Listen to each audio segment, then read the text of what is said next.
예, 말씀은 요한복음 9장 1절부터 12절 말씀을 같이 보도록 하겠습니다. 요한복음 9장 1절부터 12절까지 말씀입니다.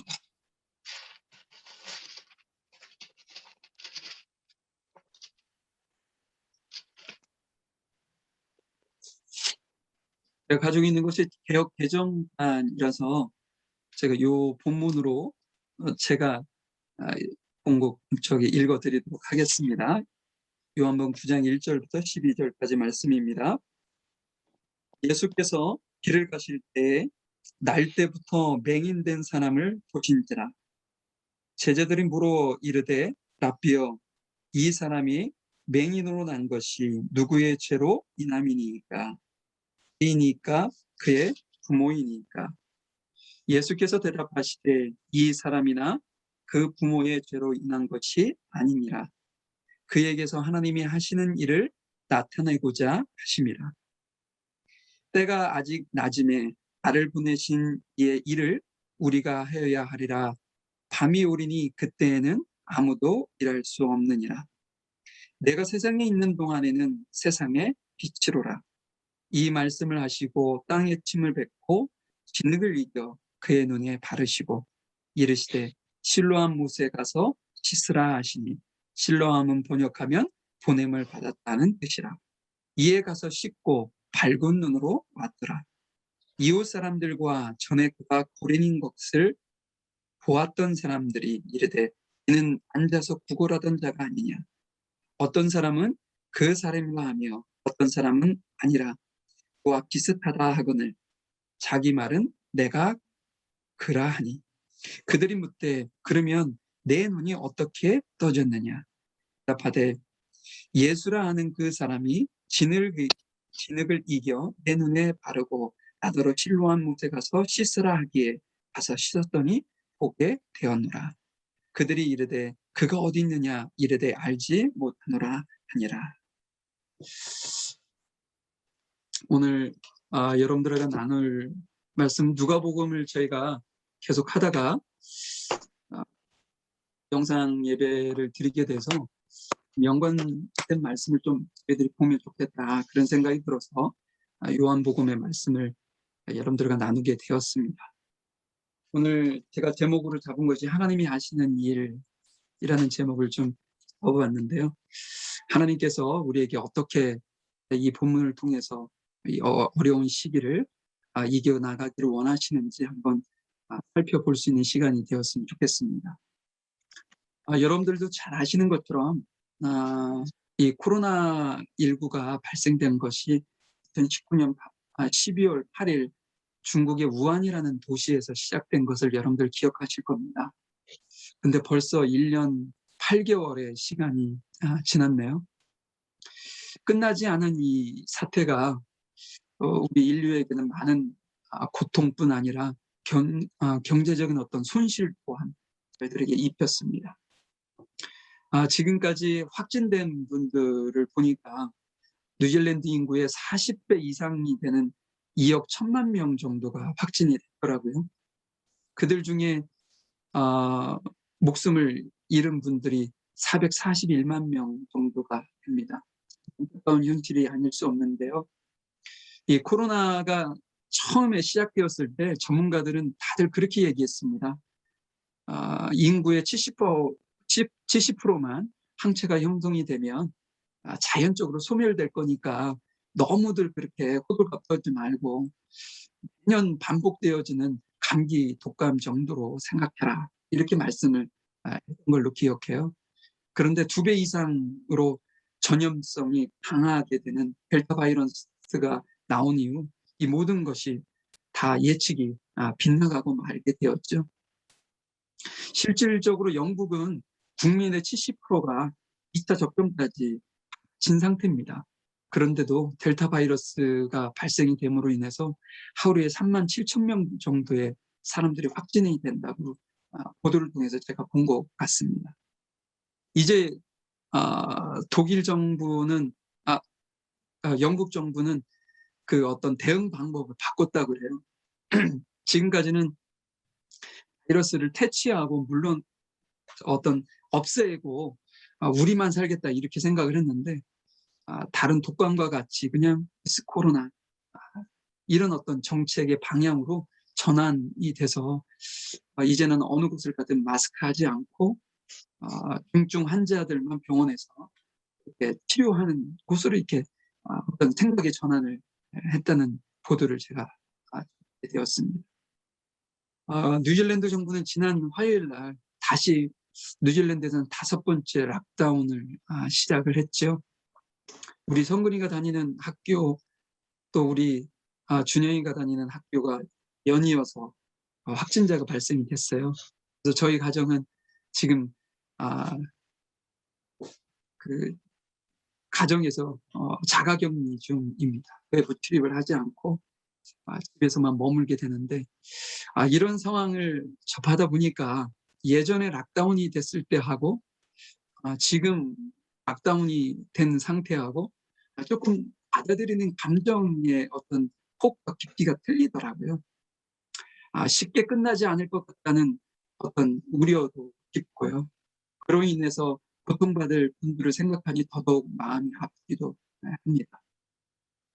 제가 왜 설교 전에 이렇게 길게 제가 불안을 조성하려고 하는 것이 결코 아닙니다. 여러분들이 잘 아시는 세계적인 물리학자 뉴턴이 있어요. 그가 23살 때 어떤 일이 있었냐면 유럽의 흑사병이라는 거 아시죠? 그 흑사병이 발병이 돼서 그것이 런던까지 오게 돼서 모든 사회적 기반 시설, 학교로부터 모든 것이 다 올스톱된 상태가 그가 23살 때였습니다. 그 당시에 인구가 1억 명이 줄었다는 기록을 제가 본 기억이 나는데요. 엄청난 분들이 그 흑사병을 통해 가지고 사망했다는 것이죠. 얼마나 무섭고 두려웠겠어요. 그 젊은 나이에. 그래서 그가 외갓집으로 피신을 하게 됩니다. 그런데 거기서 놀라운 일이 벌어져요. 우리가 그 뉴턴이 그 시간을 통해 가지고 빛의 신비, 만유인력의 법칙, 미적분 이런 놀라운 열매를 그 시간에 그곳에서 해내게 된다고 합니다. 이게 무슨 얘기를 하는 걸까요? 제가 가져다 준 호재라고 할까요? 그 엄청난 두려움과 어려움을 주었던 그 사건이 도리어 그에게는 놀라운 일을 발견할 수 있는 그런 어떤 기회가 되었다는 것이죠. 제가 며칠 전에 고난은 악이 아니라 약이다라는 책을 읽게 되었어요. 거기에 보니까 코로나가 준 몇 가지의 선물이 있다고 그러네요. 네. 우리하고 이제 문화적 차이가 있어서 조금 동떨어진 이야기일 수는 있는데 어떤 내용을 거기서 기록하고 있냐면 불필요한 외부 활동을 줄이고 일찍 귀가하게 되었다는 거예요. 이 코로나가. 한국은 너무 바쁜 사회잖아요. 그 늦게까지 밤문화가 발달이 되어서 늦게까지 바깥에서 있다가 들어오는 사람들이 참 많은데 이 코로나 때문에 그러지 않고 일찍 귀가하게 됐다는 거죠. 두 번째는 뭐냐면 가족들과 많은 시간을 가질 수 있는 기회를 주었대요. 예. 저희도 지난번 락다운 때는 가족들끼리 같이 모여서 여러 가지 일도 하고 같이 성경도 읽고 그랬던 어떤 기억이 나요. 근데 이번에는 다 각 방에서 자가격리를 하다 보니까 그런 것이 조금 어렵긴 했지만 하여간 이 코로나가 준 어떤 유익 중에 하나가 가족들이 많은 시간을 같이 보낸다는 거였대요. 그리고 부부가 서로 배려하고 보호해주는 어떤 그런 삶이 되었다네요. 그리고 삶이 단순해지고 경제적으로 절약하는 삶이 되었대요. 그리고 또 한 가지가 뭐냐면 여러 종류의 어떤 질병으로부터 예방이 되었다고 그러네요. 그러니까 많은 사람들을 접촉하지 않으니까 그런 일이 벌어지는 것 같아요. 그리고 또 어떤 일이 있냐면 아이들이 튼튼해졌대요. 그러니까 한국 아이들 학교 끝나고 나면 학원 가야죠, 뭐 해야죠, 숙제해야죠. 너무 힘들잖아요. 그런데 이 코로나가 그런 것을 좀 어떤 막아줘서 가정에서 부모들과 함께 아니면 이렇게 휴식을 취하면서 조금 더 건강해진 아이들의 모습을 볼 수 있었다. 이런 어떤 내용이 있고, 또 한 가지는 뭐냐면 이런 어떤 어려움을 통해서 하나님을 더욱더 의지하고 은혜를 갈망하는 그런 어떤 모습이 보였다라는 어떤 글을 제가 보게 되었습니다. 제가 무슨 얘기를 하려고 하는 거냐면요. 모든 것은 이 어려움이라고 할까요? 그 어려움은 항상 어려운 면만 있는 것이 아니라는 거예요. 그 어려움을 통해서 얻게 되는 유익이 반드시 있다는 거죠. 동변의 양면과 같이 말이죠. 그래서 요번에 우리가 이 락다운이 몇 주간이 갈른지는 잘 모르겠지만 이 기간 동안에 우리는 그런 기회를 가졌으면 좋겠어요.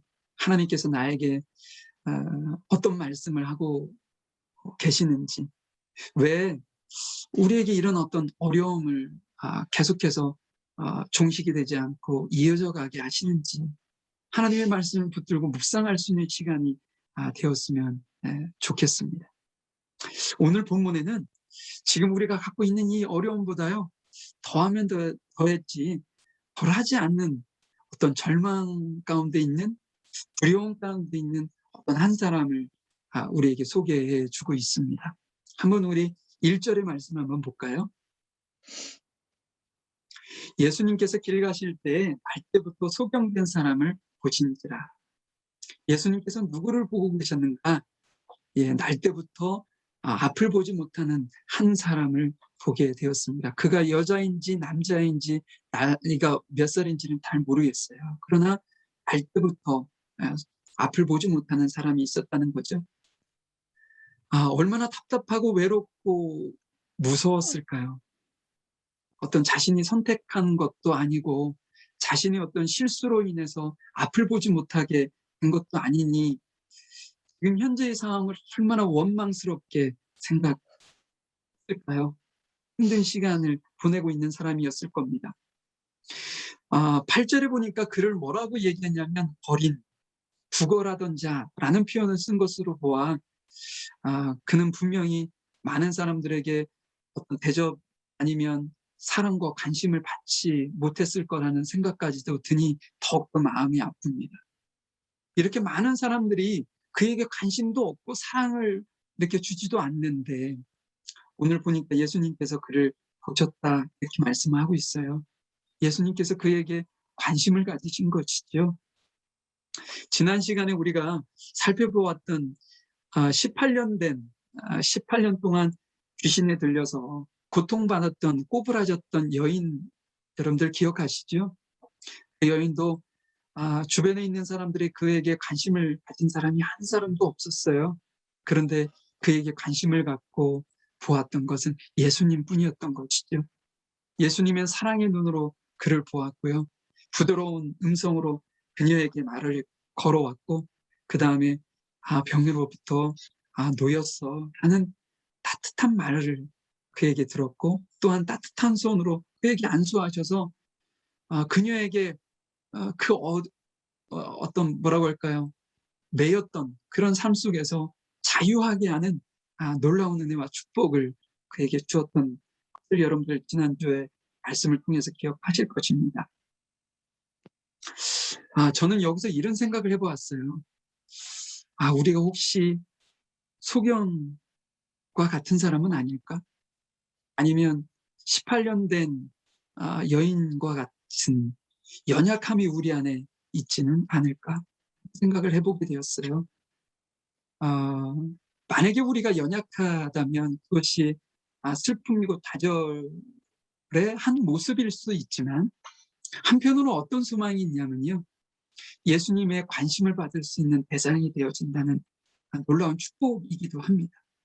왜냐, 지금 예수님께서 이 땅에 오실 때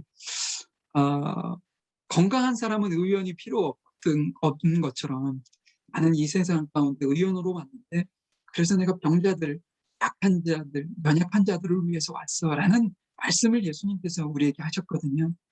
이 시간 하나님께서 우리에게 관심을 가지시고 보시고 지켜보고 계시지 않을까라는 소망을 가져보게 됩니다. 분명히 그러실 거라는 확신도 있고요. 자, 그러면 예수님께서는 그런 사람들에게 관심을 가지셨어요. 그럼 제자들은 누구에게 어떤 관심을 가지고 있는지 한번 볼까요? 2절 말씀을 보도록 하겠습니다. 2절 말씀을 보니까 제자들이 물어 가로되 라삐어, 이 사람이 소경으로 난 것이 네 죄로 인함이니까, 이혼이니까 아니면 그 부모이니까 라는 질문을 예수님께 합니다. 제자들이 소경에게 관심이 있는 것처럼 보여지기는 해요. 그런데 이 관심은 예수님께서 관심을 보였기 때문에 가졌던 어떤 관심이고 질문이었다는 것이죠. 만약에 예수님께서 그 사람에게 관심을 보이지 않았다면 이들은 그런 관심을, 그에게 관심을 보이지 않았을 거예요. 어떻게 알 수 있느냐? 그들이 한 질문을 보면 알 수 있다는 거죠. 그들은 참 가슴 아픈 질문을 합니다. 네 죄로 인함이니까. 어, 그 소경된 사람의 아픔을 이해하기보다는 너는 무슨 죄를 졌길래 이런 어떤 태어날 때부터 이렇게 태어났냐라는 어떤 접근 방법이라는 거죠. 그러니 예수님께서 하셨던 그 관심과 제자들이 그에게 보였던 그 관심은 질적으로 너무나도 큰 차이가 있다는 거죠. 예수님은 긍휼의 마음으로 정말 그를 사랑하는 마음의 관심이었다면 제자들은 정죄의 마음이었다는 거예요.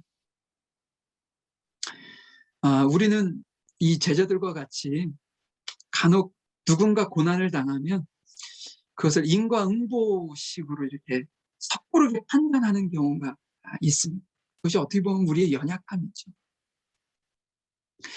요즘 우리가 성경 일독을 하고 있어요. 근데 지금 욥기서를 읽고 있는데요. 거기 보면 욥이 고난을 참 많이 받잖아요. 가지고 있는 재산도 다 잃게 되고요. 자신들에게 허락했던 그 자녀들도 다 잃게 되잖아요. 그때 욥의 아내와 친구들이 와서 그를 위로하는 것 같았어요. 처음에는. 그러더니 어느 순간 돌변해서 그와 싸움을 걸어요.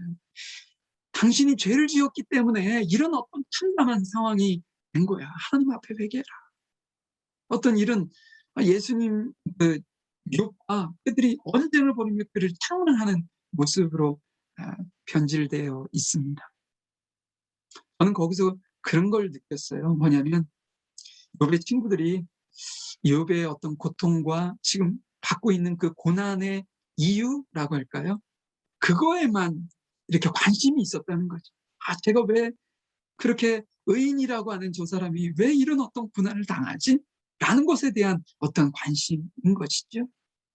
정작 그가 예수님처럼 관심을 가져야 되는 얼마나 마음이 힘들고 어려울까. 그가 분명 자식을 잃고 그 많은 재산을 잃었을 때 가졌을 상실감과 아픔, 그 마음을 위로하고 또 그 어떤 모습들을 짐을 나눠주려고 했었던 그런 마음과 생각은 전혀 그들에게는 없었다는 것이죠. 제자들도 마찬가지입니다. 그 소경이 태어난 것이 누구의 죄 때문이지? 아는 거에만 집중하고 있지. 그가 지금까지 살면서 고통을 당했을 그 고통에는 전혀 관심도, 함께 나눠주려고 했던 그 마음도 없었다는 것이죠. 안타깝습니다. 여러분, 그러면 오늘 본문이 우리에게 주시는 말씀이 분명히 있을 텐데요. 우리가 그리스도인으로서 우리의 관심사는 무엇에 두어야 할까요? 그 대답을 오늘 3절에서 우리가 힌트를 좀 얻어보려고 합니다. 한번 3절 한번 말씀을 볼까요? 예수께서 대답하시되 이 사람이나 그 부모가 죄를 범한 것이 아니라 그에게서 하나님의 하시는 일을 나타내고자 하십니다. 예수님은 제자들이 기대라고 할까요? 했던 그 답과는 전혀 다른 말씀을 하고 계십니다. 그 소경의 부모도 죄로 인해서 지금 현재 이런 모습이 있는 것이 아니야. 이 날 때부터 앞을 보지 못하는 이 소경을 통해서 무엇을 한다고요? 하나님이 하시는 일을 나타내고자 하심이라 라는 말씀을 주세요.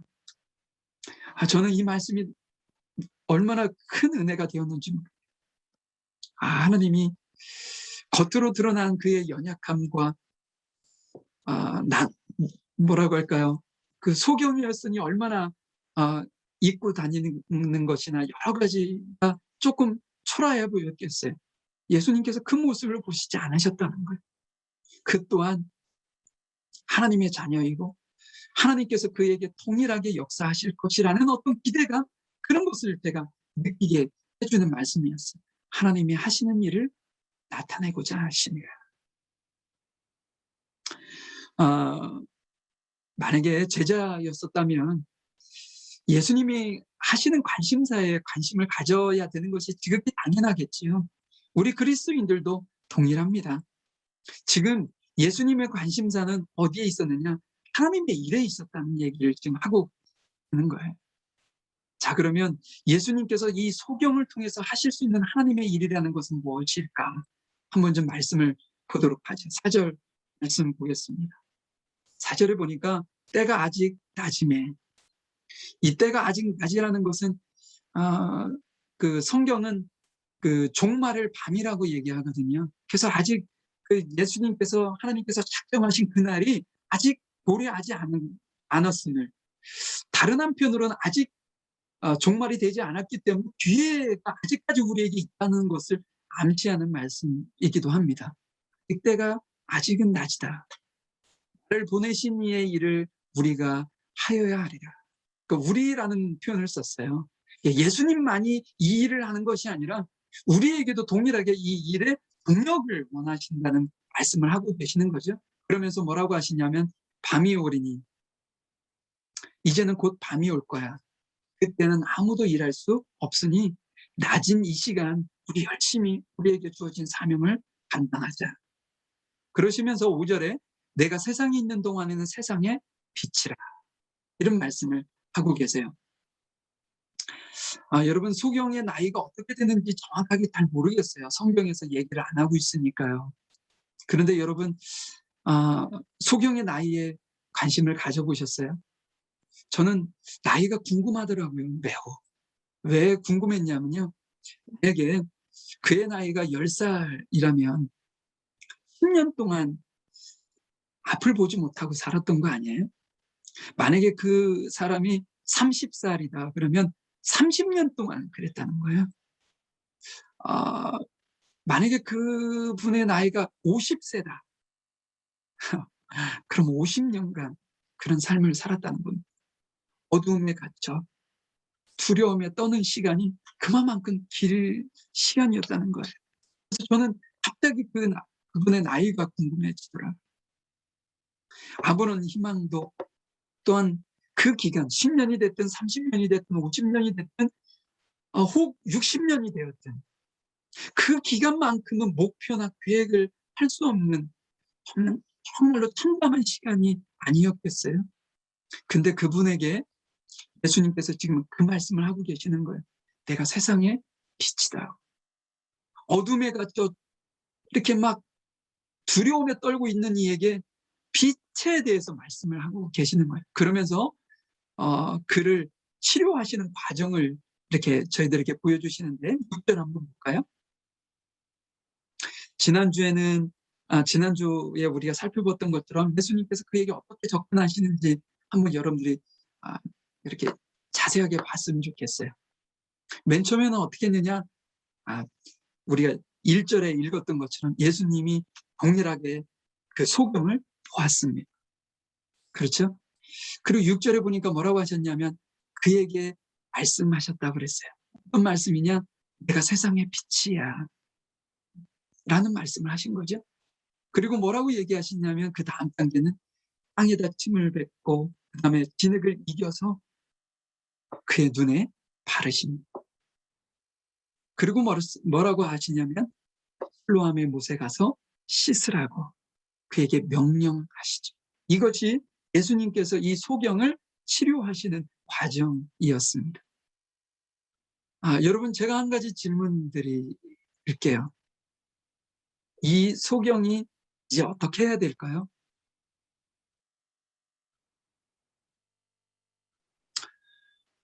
이 소경이 할 일은 순종밖에 없습니다.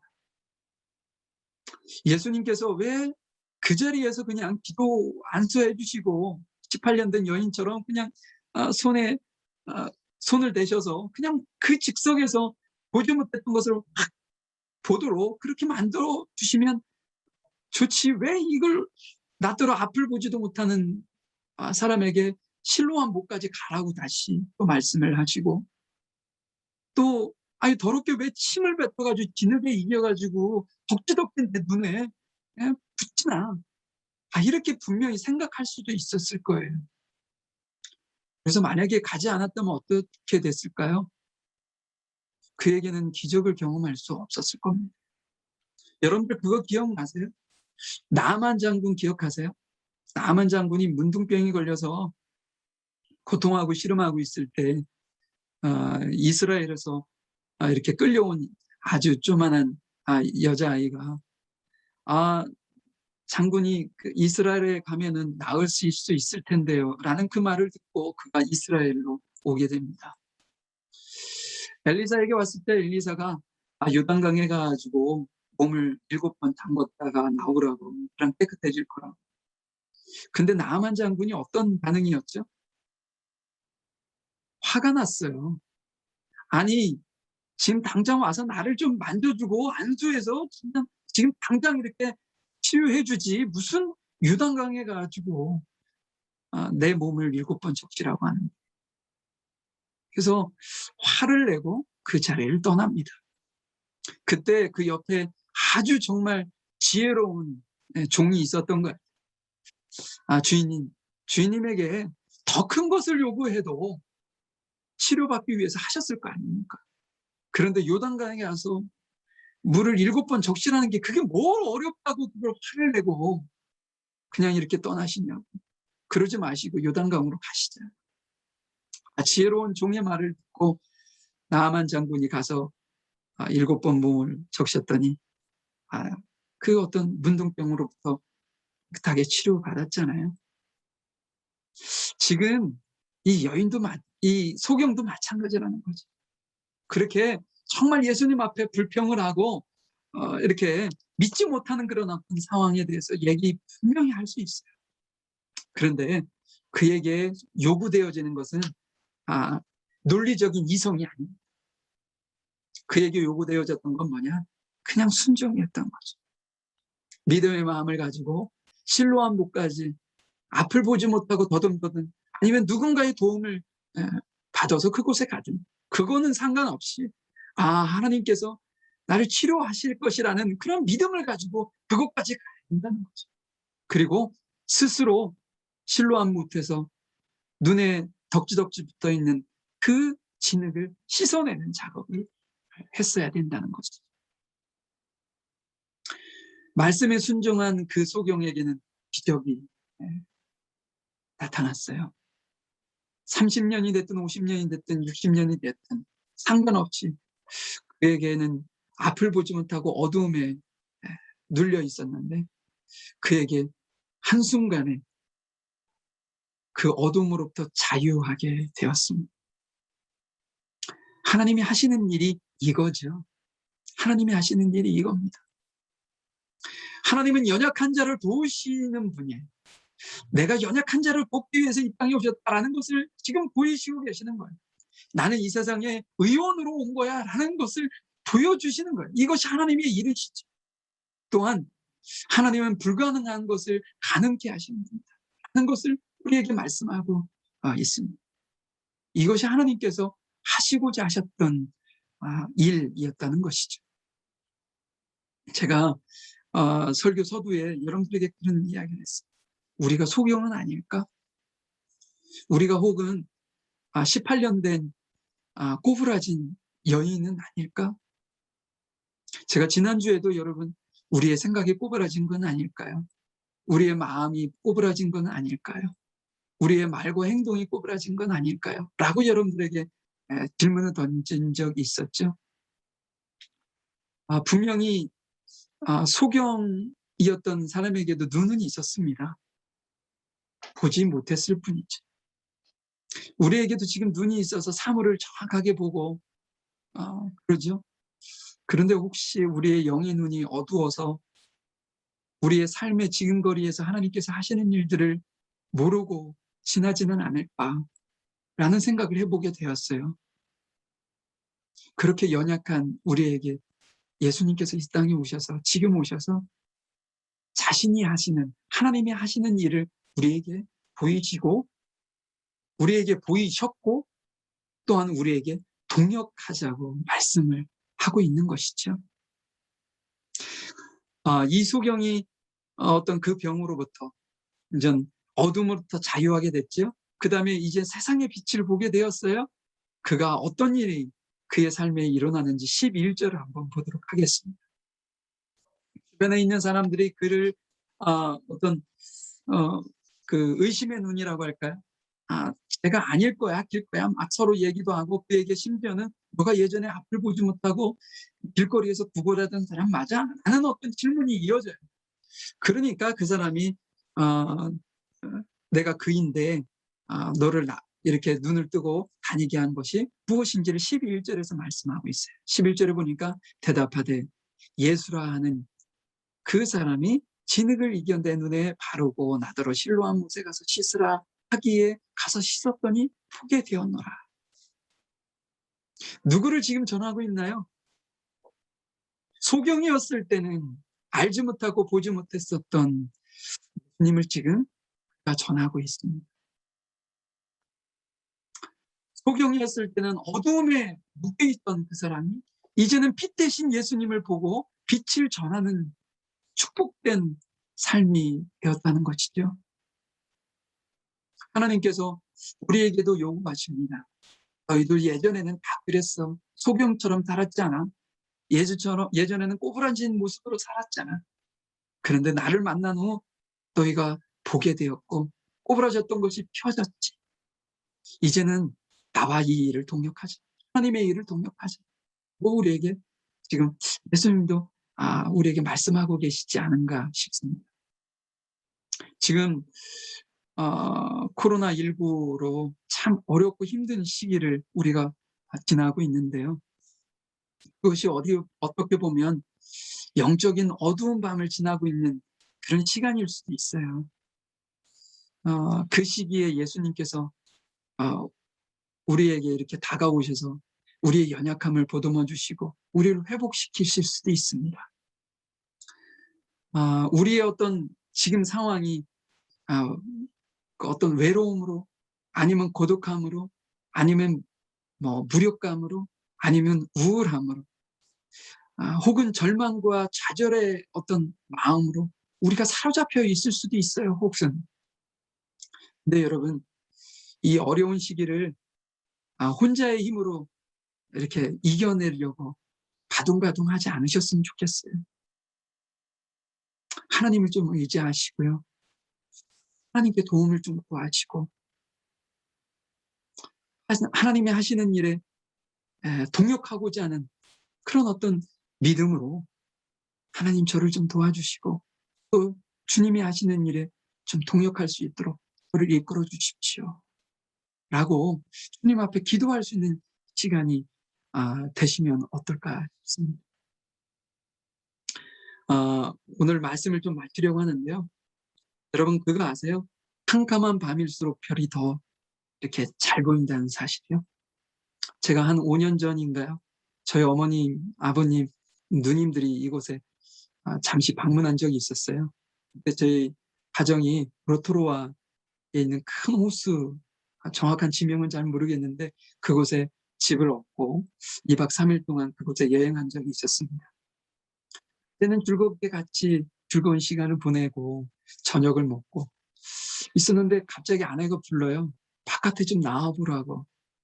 바깥에 나가봤더니 세상에 저는 지금까지 살면서 그렇게 쏟아질 것 같은 별을 본 적이 없어요. 지금도 그때의 감격이 있습니다. 주변은 칠흑같이 어두워요. 어두움만 있다면 그 어두움은 우리에게 두려움이고 무서움일 거예요. 그런데 하늘에 쏟아질 것처럼 빛나는 별을 보니까 그 두려움이 아니라 그 시간이 너무나도 축복되고 환상적인 시간이 되더라고요. 여러분, 지금 어려운 시기를 지나고 있는 이 시기가 어떻게 보면 캄캄한 밤이라도 힘들 수 있지만, 아, 한편으로는요, 별을 볼 수 있는 기회의 시간입니다. 정확하게 더 뚜렷하게 볼 수 있는 시간이라는 거죠. 이번 시간에, 이런 시간에 여러분들 가정에서 하나님을 더욱더 빛대신 하나님을 더욱더 명확하게 볼 수 있는 시간이 되었으면 좋겠어요. 그래서 나를 향하신, 혹은 우리 가정을 향하신, 아니면 내가 하고 있는 지금 사업장과 일터를 향하신 하나님의 계획하심은 뭘까? 깊이 있게 말씀을 통해 묵상하시고, 나의 어떤 연약한 모습이 보인다면 하나님 그 연약한 모습을 주님, 그리고 나 혼자 가지 않고 주님과 동행하며 갈 수 있도록 좀 주님 저에게 더욱더 믿음을 주시고 함께 해주세요. 또 주님과 묵상하고 기도하는 몸부림의 시간이 되실 수 있기를 소망해 봅니다. 제가 매일 아침마다 여러분들을 위해서 기도해요. 한 분 한 분 이름 불러가면서 기도할 때마다 어떤 분은 기도할 때 마음이 아프기도 하고, 어떤 분은 기도할 때는 마음에 평안함이 있기도 하고 그래요. 그것이 어떻게 보면 여러분들이 걸어가고 있는 그 길에 지금 상태일 수도 있을 텐데, 여러분, 제가 여러분들을 위해서 기도하는 것 이상으로 주님이 여러분의 중보가 되셔서 여러분들을 위해서 기도하고 계시고 받고 계십니다. 꼭 믿으시고 지금 현재의 삶에서 좌절하거나 힘들어하지 마시고 여러분들의 문제를 기꺼이 주님 앞에 내어놓고 그 연약함을 회복시키시는 하나님의 일, 그 일을 기대하시면서 여러분들의 삶의 회복이 있기를 간절히 소망해 봅니다. 기도하실까요? 하나님, 한 치 앞도 보여지지 않는 것처럼 느껴질 만큼 마치 살얼음판을 이렇게 걸어가는 것처럼 지금의 상황이, 지금 현재의 삶의 무게가 저희들에게 너무나도 무겁게 다가오는 시기에 저희들이 있습니다. 하나님, 그것이 저희들의 연약함일 텐데 주님께서 소경을 18년 된 여인을 그 연약함으로부터 회복시켜 주시고 자유케 하셨던 것처럼 하나님, 저희들의 삶에 지금 이 시간 오셔서 저희들에게 참 자유와 또한 이 어려운 시기 캄캄하게 어둡게 다가올 것 같고 불안하게 미래가 느껴지는 이 시간, 하나님께서 우리에게 빛 되셔서 저희들의 삶을 이끌어가 주시고 인도해 가시고 선하게 귀한 열매로 주님께서 저희들에게 맺혀지도록 인도하시는 놀라운 은혜와 기적을 경험할 수 있도록 하나님 저희들을 도와주시기를 소망합니다. 하나님의 도우심이 절대로 필요하고 하나님의 인도하심이 절대로 필요한 시기에 저희들이 있음을 주님 앞에 고백하오니 하나님 저희들을 도와주시고 이끌어 주시옵소서. 저희뿐 아니라 이 나라 전 세계에 지금 고통당하는 이들이 참 많이 있습니다. 하나님 그들에게도 도움이 되어 주시고 그들을 그 연약함으로부터 주님 이기고 승리할 수 있고 그 연약함, 그 현실 속에서 하나님께서 원하시고 뜻하신 바를 깨닫고 알고 기억하고 그거로부터 하나님 앞에 영광 돌리는 복된 삶을 살아갈 수 있도록 하나님 이끌어 주시고 인도해 주시기를 간절히 소망해 봅니다. 오늘 주신 말씀을 저희들이 늘 기억하고 잊지 아니하고 하나님이 하시는 일을 기대하기도 하고 또한 그 일에 동력하는 저희들의 삶이 되어줄 수 있도록 하나님 인도해 주시옵소서. 크신 은혜로 인도하시고 역사하시며 너무나도 감사드리며 사랑 많으신 예수님의 이름으로 기도하였습니다. 네. 광고 말씀을 좀 드릴게요. 어찌됐든 저희 가정은 14일간 바깥 출입을 할 수 없는 상황이 되어서 그 락다운이 다음 주에 어떻게 그죠? 레벨이 내려가느냐 그것과 상관없이 다음 주에도 영상 예배로 진행을 해야 될 것 같습니다. 그런데 제 개인적인 생각으로는 더 길게 가지 않을까라는 우려가 있어서 우리가 마음의 준비를 하고 준비를 해야 되지 않을까 싶은 생각이 듭니다. 늘 건강 유념하시고 그 가족들과 이번 기회를 통해서 더욱더 이렇게 말씀을 나눌 수 있고 함께 어려움을 위해서 같이 기도할 수 있고 그런 어떤 시간이 될 수 있기를 간절히 소망해 봅니다. 혹시 이런 시간을 통해 가지고 이렇게 광고나 뭐 이런 내용이 있으신 분 있으신가요, 혹시? 예, 없으면 제가 기도하고 마치는 걸로 하도록 하겠습니다. 기도하겠습니다. 하나님, 이 시간 저희들이 주께 드려진 예배를 주께서 기뻐 받아 주시고 아쉽게도 이곳에 참여하지 못한 가정이 있는데 그 가정에게도 주님께서 이 시간 함께 하진 못했지만 그 가정에 주님께서 찾아가 주셔서 그들에게 말씀해 주시고 그들에게 놀라운 은혜로 인도해 주시고 어떤 환경과 처지에 있든 주님께서 선하게 인도하시는 놀라운 일들을 그들이 경험하며 하나님을 느낄 수 있는 감격의 시간이 되어질 수 있도록 삶을 축복해 주시길 소망합니다. 무엇보다도 우리 귀한 성도들 가정 한 가정 한 가정을 축복해 주시고 그들의 가정 속에 해결돼야 될 문제들 또한 있어야 될 것 없어야 될 것 아시는 주님께서 친히 간섭해 주시고 인도해 주셔서 온전히 하나님께서 하시고 계시구나, 하나님께서 그 가정에서 일하고 계시구나, 하나님께서 이끌어가고 계시는구나 라는 것을 경험함을 깨달을 수 있는 그러한 은혜를 각 가정들에게 허락해 주시기를 소망드립니다.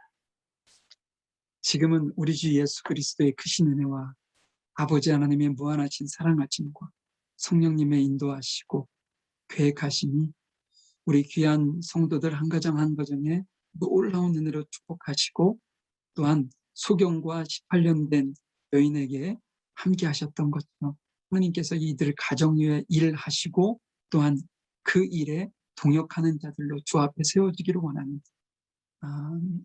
이를 소망하는 이들의 삶과 이들의 머리와 이들의 가정과 사업장 일터 위에 지금부터 영원히 함께 하시기를 축원하옵나이다.